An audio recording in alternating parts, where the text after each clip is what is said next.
પોતાની જગ્યાએ બેસી જાઓ।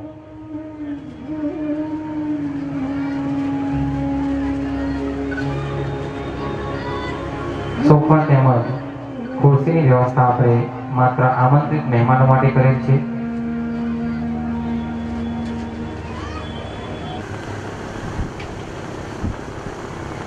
આવતીકાલ છઠ્ઠા દિવસની શિવકથાના પ્રસાદીના દાતા રાજુભાઈ બારોટ, વખાડિયાનગર। આવતીકાલની પ્રસાદીના દાતા રાજુભાઈ બારોટ, વખાડિયાનગર। એમને એક ટ્રોફી આપી એમનું સન્માન કરીશું।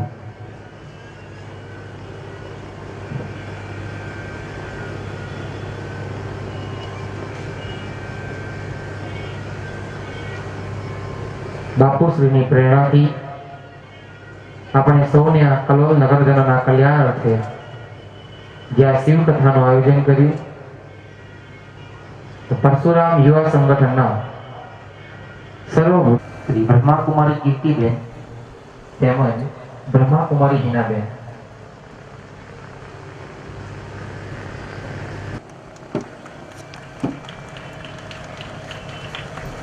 આટલું મોટું આયોજન અને અથાગ પ્રયત્નોથી આખા નગરને શિવમય બનાવવા માટે અને શિવ ભક્તિમાં લીન કરવા માટે જે પ્રયત્નો અને જે મહેનત કરી, એના માટે એમનો ખૂબ ખૂબ આભાર માનીએ છીએ આપણે। આ કથાની અંદર નિસ્વાર્થ ભાવે સેવા આપતા શ્રી પરશુરામ નારી સંગઠન, શ્રી હરેશભાઈ ગોવલ તેમજ આપણા સૌના લાડકવાયા બંબુભાઈ,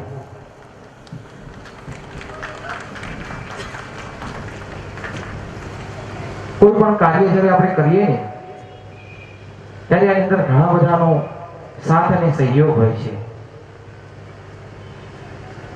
આટલું મોટું આયોજન, આટલું મોટું કાર્ય કોઈ એક વ્યક્તિ કે કોઈ ગણતરીના વ્યક્તિઓથી ના થાય, પણ પ્રત્યક્ષ અને પરોક્ષ રીતે ઘણા બધા ભાઈઓએ તેમજ જીવાત્માઓના કલ્યાણ અર્થે આપણે કરેલ છે।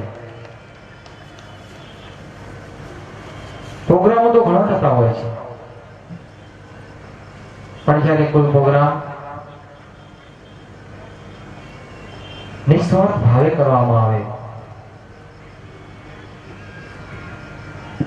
જેની અંદર કોઈ સ્વાર્થ ના હોય, કોઈ મોહ ના હોય, કોઈ લોભમાં થયો હોય। 2 વર્ષ પહેલા જેની સ્થાપના થઈ એવું શ્રી પરશુરામ યુવા સંગઠન કલોલના ભૂદેવો માટે ખૂબ જ સક્રિયતાથી અને એમના ઉત્થાન માટે ઘણા બધા કાર્યો કરી રહ્યું છે।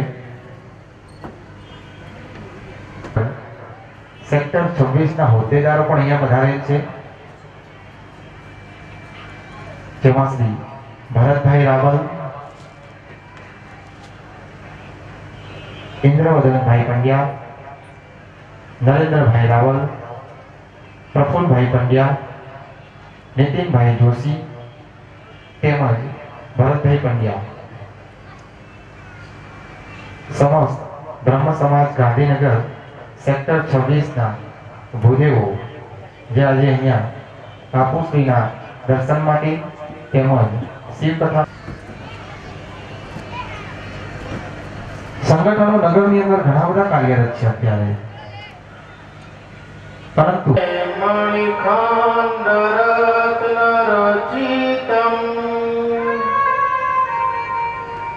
પાત્રે ઘૃતમ પાયસમ ભક્ષ્યમ પંચવિધોપયોદધિયુતમ રંભાફલમ ફાણિતમ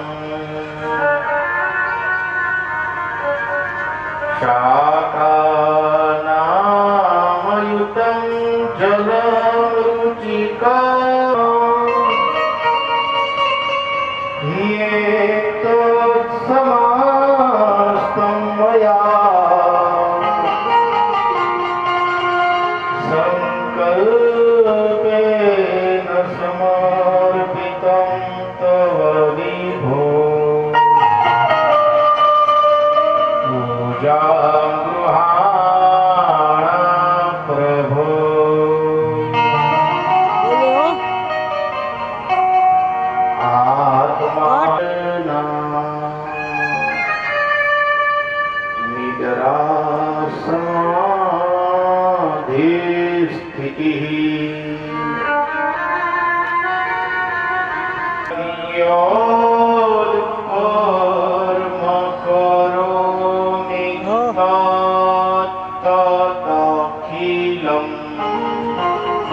नमस्ते श्री महादेव शंभो।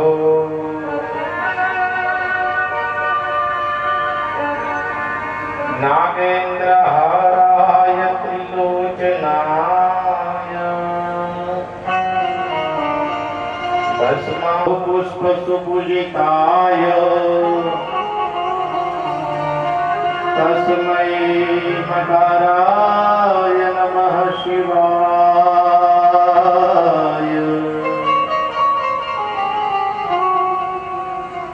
शिवाय गौरे वदनाभ्य वृन्द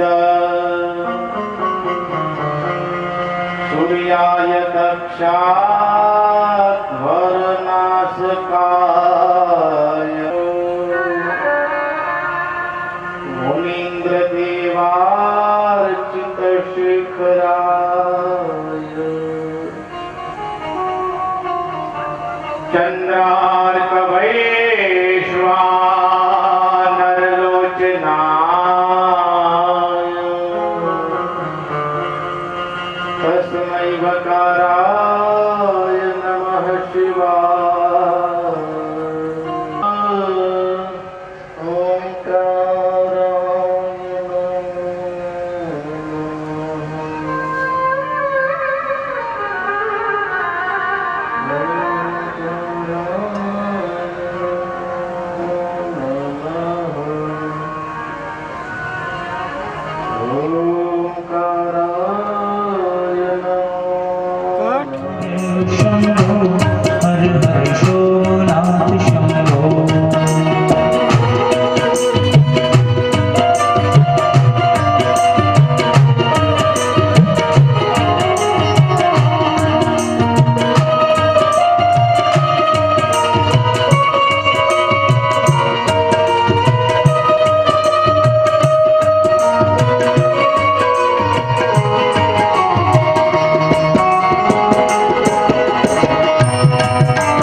જેમાં સૌનકાદી મુનિઓ ઋષિઓની ઉત્પત્તિ થઈ.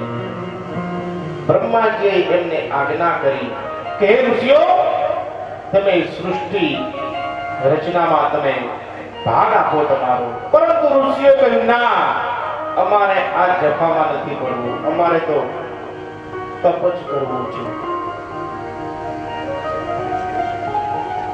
એમને પૃથ્વીમાં સૃષ્ટિમાં સહયોગ આપવાની ના પાડી.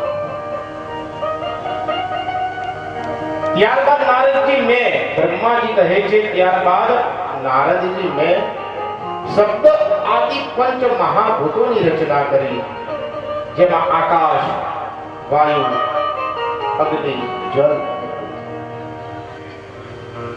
પર્વત, સમુદ્ર, વૃક્ષ આદિ કલાલય યુગ સુધીના સમયની મેં રચના કરી. આ સિવાય દરેક પદાર્થોની મેં રચના કરી એવું નારદજી કહે છે.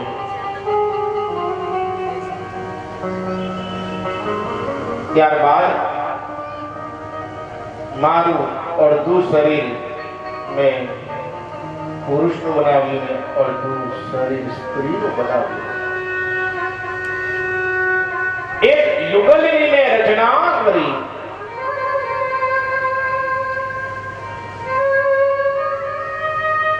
પુરુષ એ સ્વયં મનો અને સ્ત્રી એ તપસ્વીની સતરૂપા. તેમના દ્વારા અનેક પુત્રો પુત્રીઓની રચના થઈ. ત્રણેય લોક ભરાઈ ગયા. ત્યારબાદ બ્રહ્માજીની ભૃગુટીમાંથી 11 રુદ્રની ઉત્પત્તિ.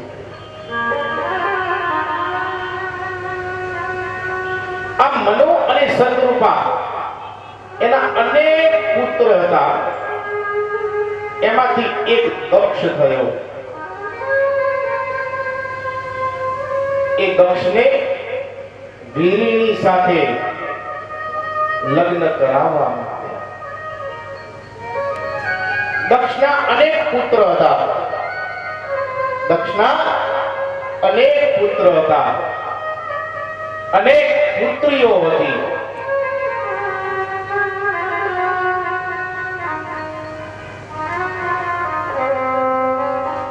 વિશેષમાં 60 કન્યાઓ બતાવી છે. 27 કન્યાના લગ્ન ચંદ્ર પાસે કરાવ્યા છે. એમાં એક સતી જેના વિવાહ મહાદેવ સાથે કર્યા.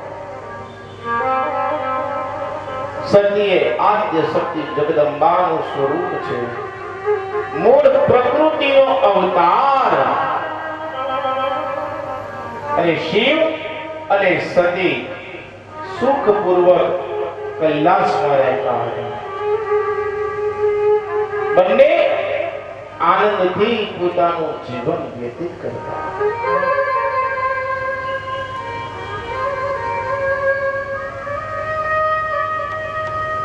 એક બાર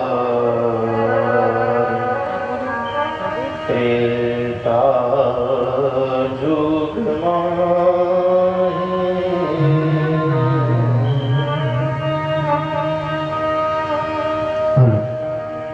એક બાર ત્રેતા યુગમાં નમઃ શિવાય.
શંભુ ગયે ઋષિ કુંભજ પાહે. એક વાર ત્રેતા યુગમાં એક વાર ભગવાન શંકર અગસ્ત્ય મુનિના આશ્રમમાં ગયા. સંગ સતી જગ જનની ભવાની સાક્ષાત જગદંબા પણ મહાદેવના સાથે હતા. પૂજ્ય ઋષિ અખિલેશ્વર જાની અગસ્ત્ય મુનિએ મહાદેવની સેવા કરી. કારણ કે આખા જગતના અધિપતિ જેના ત્યાં પધાર્યા હોય એની આસ્થા સ્વાસ્થ્ય થાય છે.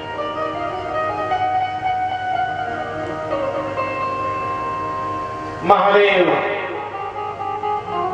અગસ્ત્ય મુનિના આશ્રમમાં રોકાયા અને ત્યાંથી પછી કૈલાસ તરફ પ્રયાણ કરવાનું શિવજી વિચારે છે. ઋષિને નમસ્કાર કરે છે. હે ગુરુદેવ, તમે અમને આજ્ઞા આપો.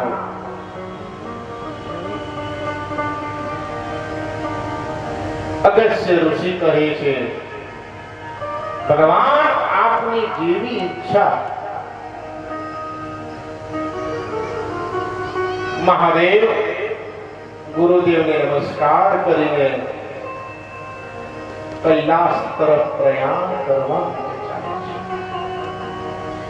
કૈલાસ તરફ જતા જંગલમાં દૂરથી ભગવાન શંકરની નજર રામ પર પડી અને આ તો મહાદેવ હતા.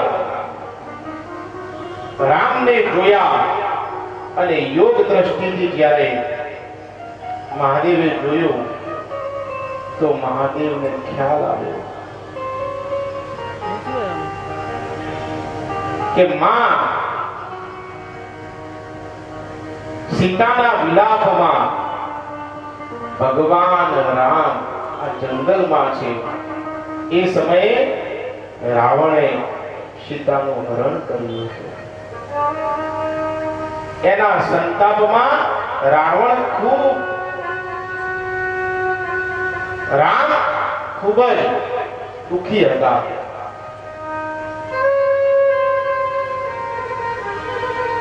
રાવણે સીતાનું હરણ કર્યું હતું અને સીતાની ખોજમાં ભગવાન રામ જંગલમાં.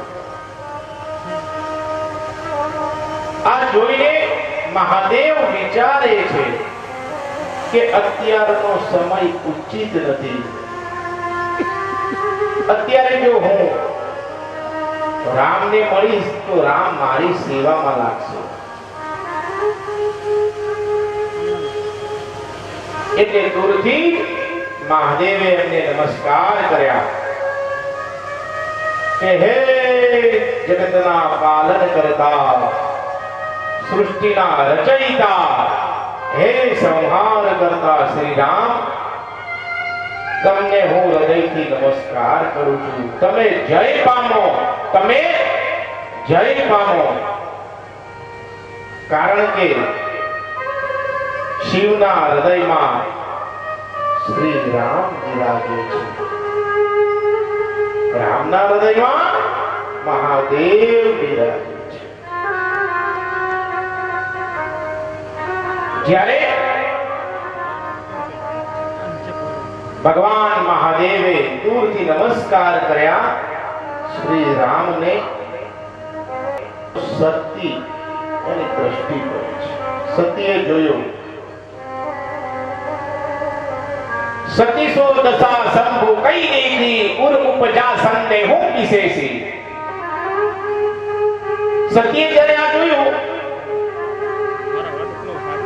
ઉર ઉપજા સંને હું વિશેષી, સતીના મનમાં શંકા જાગી. કેવી શંકા? શંકરુ જગત બંધ જગદીશા સુર નર મુનિ સબ નાવંદ સીસા. આખું જગત દરેક નર દરેક નારી મહાદેવને નમે છે અને મહાદેવ આ પામર મનુષ્યને નમે છે. સતીને આવી શંકા જાગી કે આખું જગત દરેક દેવો મહાદેવને નમે છે અને મહાદેવ આ મનુષ્યને નમે છે.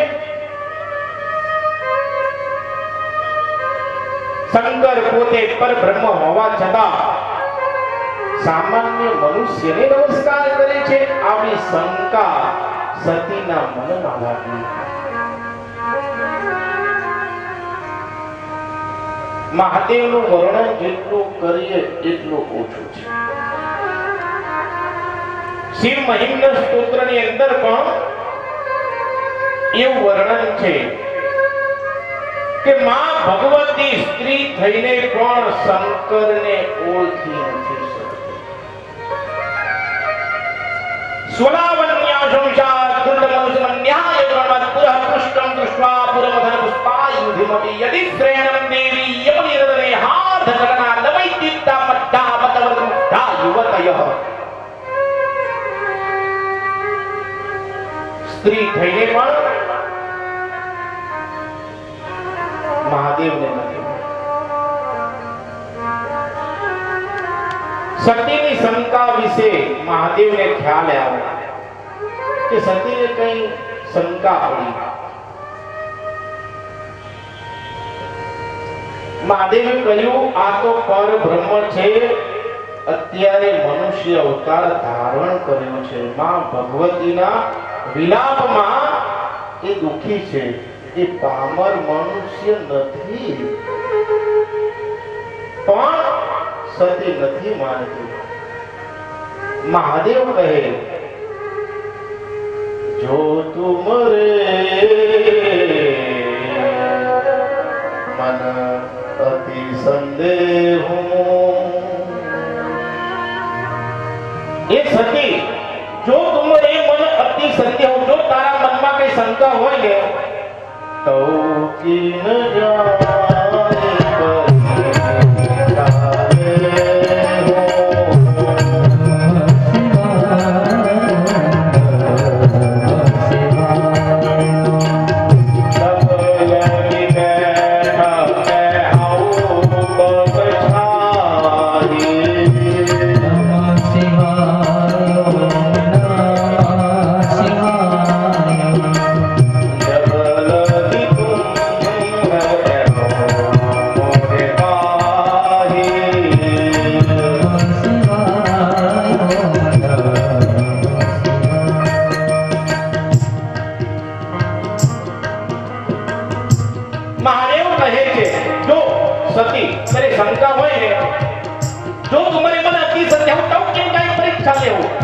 परीक्षा ले जाएगा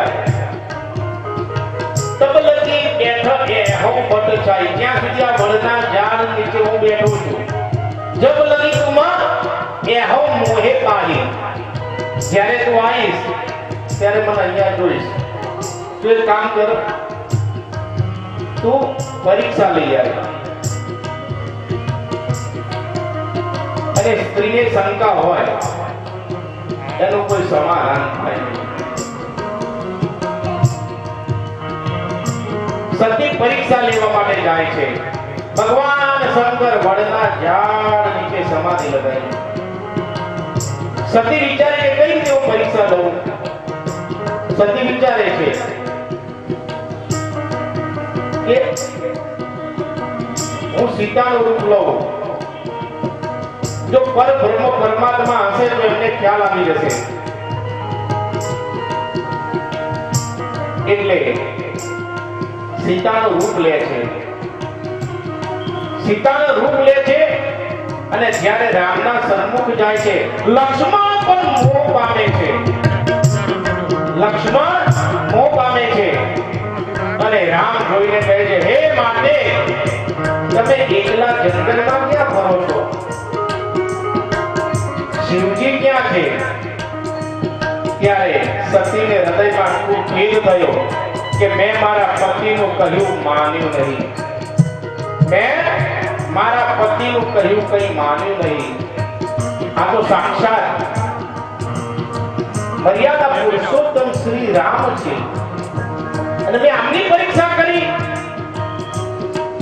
મારા પતિએ ઘણું કહ્યું પણ મેં ના માન્યું ને આ તો રામ છે. એમના ખબર અંતર પૂછીને હૃદયમાં ઘણો ખેદ થયો. માં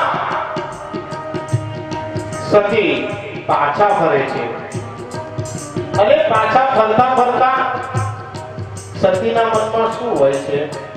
મેં શંકર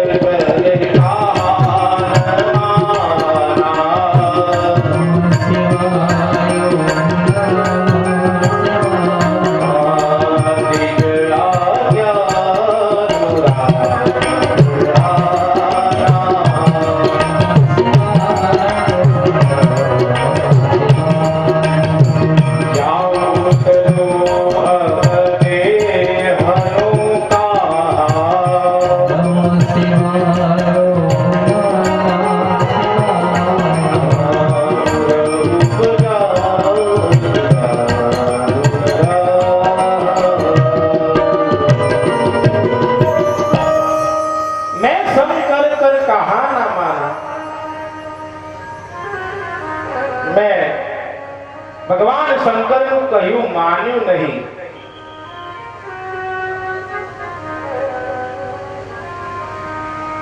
નિજ આજ્ઞાનું રામ પર આના.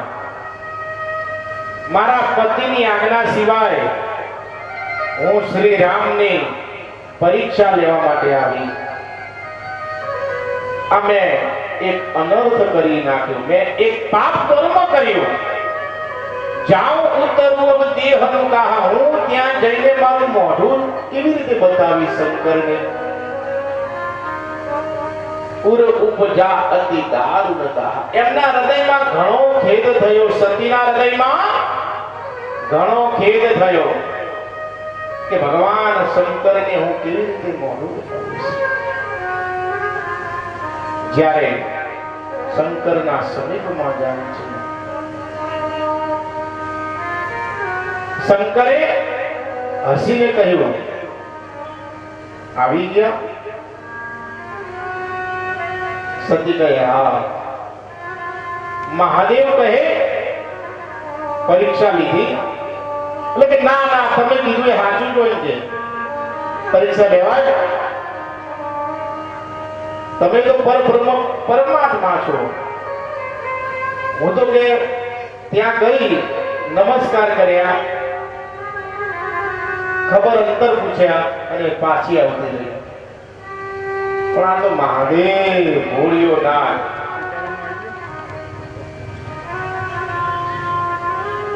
યોગ દ્રષ્ટિથી જોવે છે. મહાદેવને ખ્યાલ આવ્યો કે સતીએ સીતાનું રૂપ લીધું. મહાદેવને હૃદયમાં ઘણો ખેદ થયો. મહાદેવ વિચારે, અરે તેમાં ભગવતી સીતાનું રૂપ લીધું.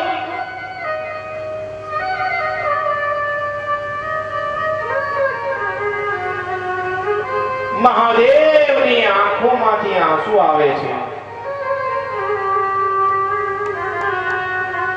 મહાદેવ વિચારે, હવે મારાથી સતીને પ્રેમ ન થાય, કારણ કે સતીએ સીતાનું રૂપ લીધું. સતી પવિત્ર છે, પણ મારાથી હવે એનો સ્વીકાર ન થાય, એને છોડી ના શકાય. મહાદેવના હૃદયમાં ઘણો સંતાપ થવા લાગ્યો. મહાદેવ એવું વિચારે છે કે હવે હું સતીને પ્રેમ નહીં કરું. શિવજીએ મનમાં સંકલ્પ કર્યો અને આકાશવાણી થઈ કે હે પ્રભુ, તમે જય પામો, તમે જય પામો, તમે જય પામો. તમારો સંકલ્પ સિદ્ધ થાય. સતીના મનમાં ચિંતા વધવા લાગી. મહાદેવ, આ આકાશવાણી શેની થઈ? તમે શું સંકલ્પ કર્યો? કેવી તમે પ્રતિજ્ઞા લીધી? સતી મનમાં વિચારે છે કે મેં ખૂબ ખોટું કર્યું. મેં મહાદેવ પર શંકા, મારા પતિ પર મેં શંકા કરી, કપટ કર્યું. ખરેખર સ્ત્રી સ્વભાવથી, મૂર્ખતાથી, અજ્ઞાનતાથી સતી ઘણો શોક કરવા લાગી. અમાપ ચિંતા થઈ.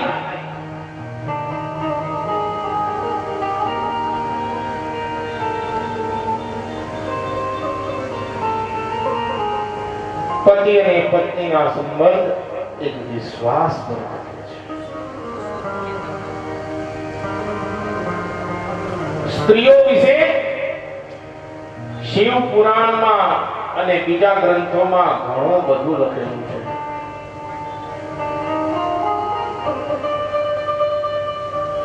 એક નીતિ નિયમ હોય છે.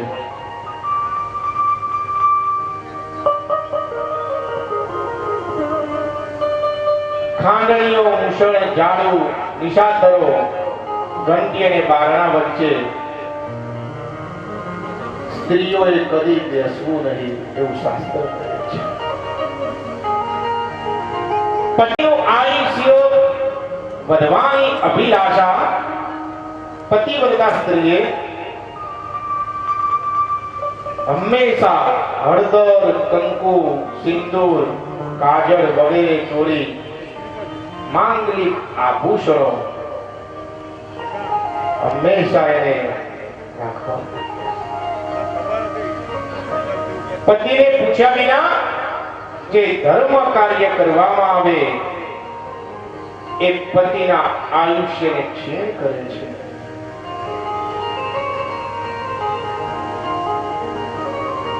સારી પત્ની એને કહેવાય કે પતિની સમૃદ્ધતામાં અને નિર્ધનતામાં એક જ જેવો ભાવ રાખે.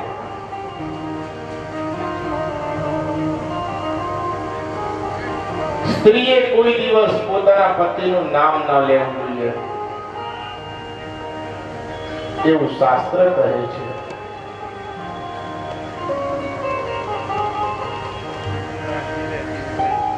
એક વાર પતિ અને પત્ની વચ્ચે ઝઘડો થયો.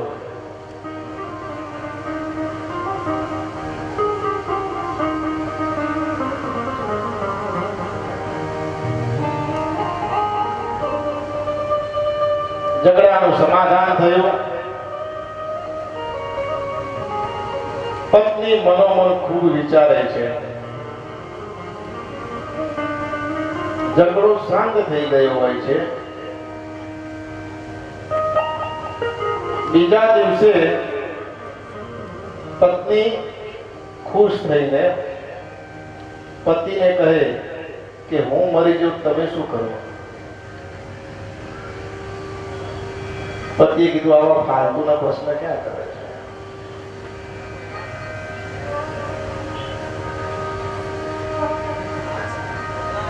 પત્નીએ કીધું ના, તમે કલ્પના કરો કે હું મરી જાઉં, તમે શું કરો? પતિ કેવું કશું થવાનું નથી. પત્ની ના, તમે કલ્પના કરો કે હું મરું તો તમે શું કરો? પતિએ કીધું કે હું પાગલ થઈ જાઉં. પત્ની ખુશ થઈ ગયા કે હું મરું તમે બીજા લગ્ન ના કરો, નહીં? પતિએ કીધું મેં એવું ક્યાં કીધું બીજા લગ્ન ના કરું? મેં એવું કહ્યું કે હું પાગલ થઈ જાઉં. પાગલ વ્યક્તિનો શું ભરોસો? કાલું દિન ગમે તે કરી શકાય. इसका नाम संसार.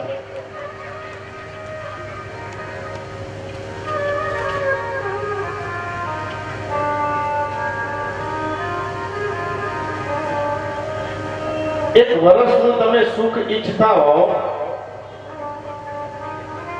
એક વર્ષનું તમે સુખ ઈચ્છતા હો તો ખૂબ મહેનત કરી પૈસા ભેગા કરવો, તો એક વર્ષનું સુખ ગમે એટલી સંપત્તિ હોય વર્ષ સુધી તમને સુખ મળે. એક વર્ષનું સુખ ઈચ્છો તો સંપત્તિ ભેગી કરી દો. ખૂબ જ દાદા પીરેલા એક મહિનાનું સુખ ઈચ્છો તો લગ્ન કરી લો.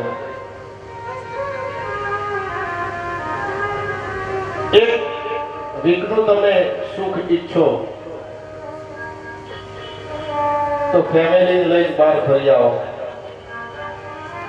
એક દિવસનું તમે સુખ ઈચ્છો તો નોકરી ધંધો છોડી શાંતિથી આરામ કરો. પરંતુ આખી જિંદગીનું જો સુખ ઈચ્છો ને તો શિવના શરણમાં જતા રહો.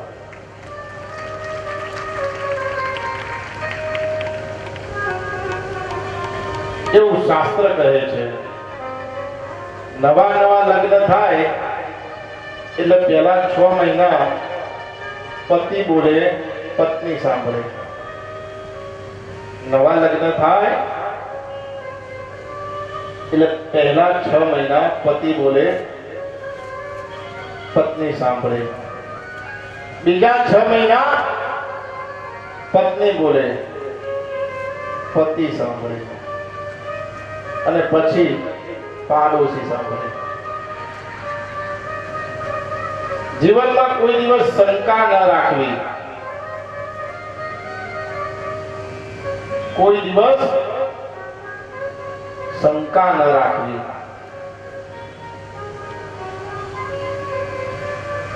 સતીને ઘણો ખેદ થયો. મહાદેવને ખ્યાલ આવ્યો કે સતી ઘણો સંતાપ કરે છે અને શિવજી પરમ કૃપાના ગાઢ સમુદ્ર છે. તેથી એ મારો અપરાધ ખુલ્લેથી કહેતા નથી. શંકરે સતીને શોકયુક્ત જાણી તેમને સુખદાય તે માટે સુંદર હરિ કથા કહી અને કૈલાસ તરફ જતા જતા હરિ કથા કહે છે. કૈલાસ પર જઈને મહાદેવે સમાધિ ધારણ કરી પોતાનું આત્મ સહજ સ્વરૂપ મહાદેવે ધર્યું. અખંડ સમાધિ કરી. બીજી બાજુ સતીના મનમાં ઘણો શોક હતો. આ દુઃખ રૂપી સમુદ્ર ક્યારે પામીશ? શ્રી રામચંદ્રને સતી સતત યાદ કરે છે અને રામચંદ્રના ચરણમાં પ્રાર્થના કરે છે કે હે મર્યાદા પુરુષોત્તમ, મારાથી આ વિલાપ સહન નથી થતો. હે શ્રી રામ, મારા દેહ જલ્દીથી છૂટી જાય અને હું મહાદેવનું શરણ પ્રાપ્ત કરું એવા તમે આશીર્વાદ આપો. આવી રીતે 87,000 વર્ષ વ્યતીત થયા. ભગવાને સમાધિ છોડી. માં પાર્વતીએ મહાદેવના ચરણમાં વંદન કર્યા. શંકરે તેમને સ્થાન આપ્યું.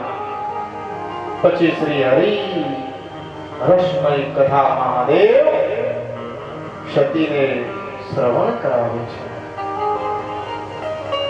એક સમયે દક્ષ રાજાએ યજ્ઞનું આયોજન કરેલું હોય છે.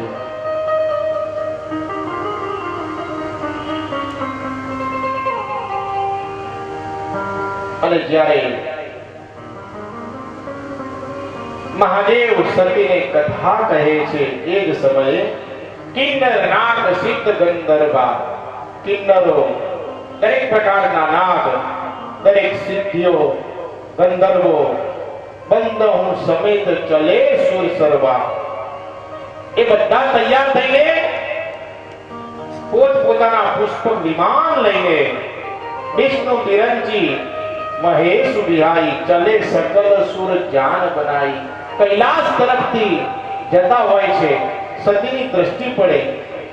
સતી કહે, મહાદેવ આ બધા તૈયાર થઈને ક્યાં જાય છે? એટલે કે તારા પિતાએ એક યજ્ઞનું આયોજન કરેલું છે, પણ એમાં આપણને નથી બોલાયા.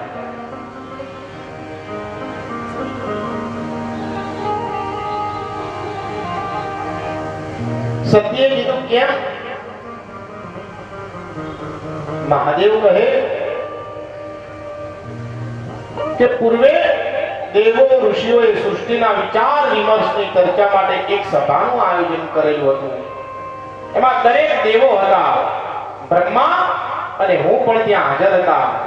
જ્યારે દક્ષ ત્યાં પધાર્યા, દરેક દેવોએ તેમને નમસ્કાર કર્યા. હું તો મારા આત્મા સહજ સ્વરૂપમાં હતો,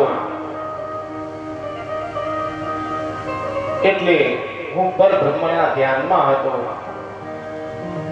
સતી તારા પિતા દક્ષને એવું થયું કે દરેક દેવતાએ ઊભા થઈને મને નમસ્કાર કર્યા અને મહાદેવે કેમ મને નમસ્કાર ન કર્યા?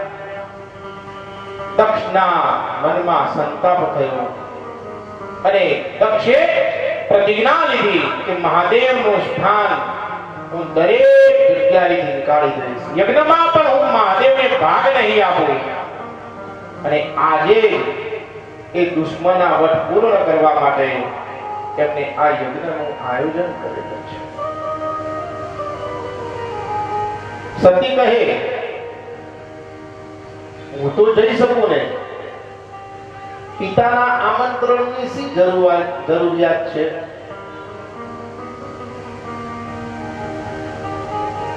મહાદેવ કહે, જદપિ મિત્ર પ્રભુ પિતુ ગુરુ ગેહા જાય બિનુ બોલે હું ન સંદેહા. મિત્રના ત્યાં, પ્રભુના ત્યાં, ગુરુના ત્યાં આમંત્રણ ન હોય તોય જવાય એવું શંકર કહે. પણ તદપિ વિરોધ માન જહાં કોઈ તહાં ગયે કલ્યાણ ન હોય. પણ જ્યાં આપણો વિરોધ મનાતો હોય એ જગ્યાએ ન જવાય શકે. પણ સતી નથી માનતા. નંદી તથા દરેક મુખ્ય ગણને તૈયાર કરીને આજ્ઞા કરે છે, સતી તમારી ખૂબ જ ઈચ્છા છે, તમારી ઈચ્છાને માન આપીને આ ગણ સહિત તમને હું ત્યાં મોકલું છું. પિતા ભવન જબ ગઈ ભવાની દચ્છ ત્રાસ કાહુ નાસનમાં. જ્યારે પોતાના પિતાના ઘરે સતી જાય છે, દચ્છ ત્રાસ કાહુ નાસનમાં. દક્ષના ત્રાસથી કોઈએ સતીને બોલાવી નહીં. સાદર ભલી મિલી એક માતા, ખાલી એકલી માતાએ બોલાવી. ભગીને મિલી બહુ તો મુસ્કાતા, અને બહેનોએ હસીને બોલાવી. પણ એક માતાનું હૃદય એવું હોય દીકરી માટે સંપૂર્ણ અર્પણ હોય. જ્યારે સતી પિતાના ત્યાં જાય છે, કોઈએ સન્માન કર્યું નહીં, કોઈએ બોલાવ્યા નહીં. જ્યારે યજ્ઞના દર્શન કરવા માટે જાય છે સતી, ત્યારે ત્યાં જઈને જોવે છે તો મહાદેવનું સ્થાન પણ નથી હોતું. અને સતીના હૃદયમાં ઘણો સંતાપ થવા લાગ્યો. સતી વિચારે છે કે મારા પતિનું કોઈ સ્થાન નહીં અને યુદ્ધ જેવું વાતાવરણ સર્જાવે. સતી ખૂબ જ વિચારે છે કે મારા પતિનું કોઈ સ્થાન નહીં, મારા પતિનું અપમાન છે, મારા પતિને કોઈ આસન નથી આપવામાં આવ્યું. યોગાગ્નિ દ્વારા સતી પોતાનો દેહ કુંડમાં વધાવે છે અને અગ્નિ જ્વાળા દ્વારા સતી દેહનો ત્યાગ કરે છે. આ સમાચાર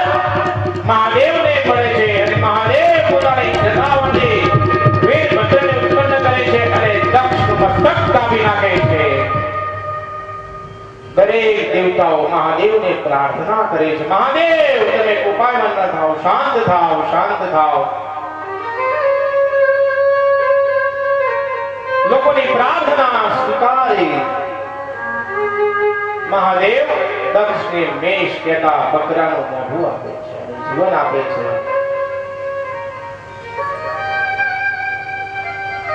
મહાદેવ આ દેહ લઈને તાંડવ કરે છે. તાંડવને જલદ મુકેશભાઈએ કહ્યું હતું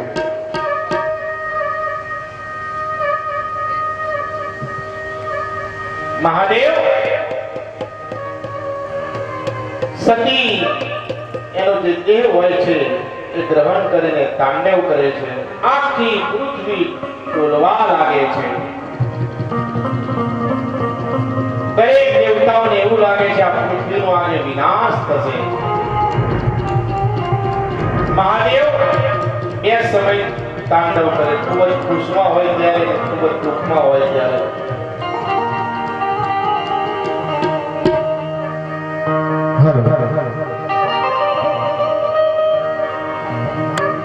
મહાદેવ તાંડવ કરે. આવો જેવું તાંડવ.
આખું તાંડવ એ શાંતિથી સંભળાવીશું. અત્યારે સીઝન જોરદાર ચાલે છે. દિવસે હવન, રાત્રે કદાચ. સતી એ ખૂબ જ શોક કરતી કરતી દેહનો ત્યાગ કર્યો અને દેહનો ત્યાગ કરતા સતીએ એક જ રામને પ્રાર્થના કરી હતી. કેવી? સતી મરત હરિસન સતી મરતા મરતા હરિ શ્રી રામને એક જ પ્રાર્થના કરે છે, જન્મ જન્મ શિવ પદ અનુરાગ, મને જન્મો જન્માંતર સુધી શિવ જ પ્રાપ્ત થાય. તેહી કારણ હિમગીરી ગૃહ જાય. બસ એક જ એની ઈચ્છા હતી કે મને જન્મો જન્મો સુધી મહાદેવનું શરણ પ્રાપ્ત થાય. સતીના મનમાં એક જ, મારે શિવ જ જોઈએ, બીજું કંઈ ના જોઈએ, એવો એમનો એક અતૂટ પ્રેમ.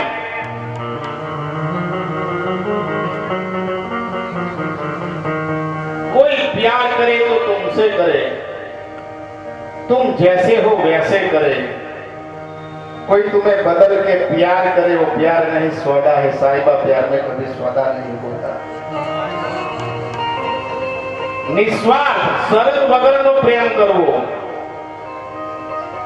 કોઈને સારું કહેવામાં મજા છે, કોઈને સાચું કહેવામાં મજા છે. કોઈને સારું કહેવામાં મજા છે, કોઈને સાચું કહેવામાં મજા છે, પરંતુ કહ્યા વગર જે બધું સમજી જાય એની સાથેની રહેવાની એક અલગ જ મજા છે.